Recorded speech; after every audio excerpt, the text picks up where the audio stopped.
క్రీస్తు యేసునందు దేవుని పిల్లలైన మీకందరికీ కృపయు సమాధానములు మెండుగా కలుగునుగాక. ఈ ఉదయం కొరకు ప్రభువు అనుగ్రహించిన తన జీవపు వాక్కు 73వ సంకీర్తన 1వ చరణం. ఇశ్రాయేలు ఎడల, శుద్ధ హృదయుల ఎడల నిశ్చయముగా దేవుడు దయాళుడై ఉన్నాడు. దేవుడు అందరికీ మంచివాడు. దేవుడు అందరికీ మంచివాడు. అనేకమైన సందేహాలతో పెనుగులాడి ఆత్మీయ యుద్ధములో నుండి విజయవంతంగా బయటపడి పరిపూర్ణమైన నిశ్చేతకు చేరుకున్న ఆశాపు పలుకుతున్నటువంటి మాటలివి.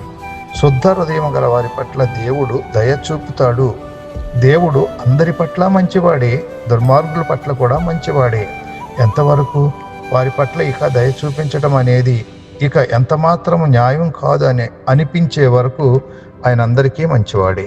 కాబట్టి మంచివాడైనటువంటి దేవుణ్ణి మంచిగా గమనించడానికి మంచిని చేస్తూ చెడ్డను ద్వేషిస్తూ దేవుని కొరకు జీవించుదాం.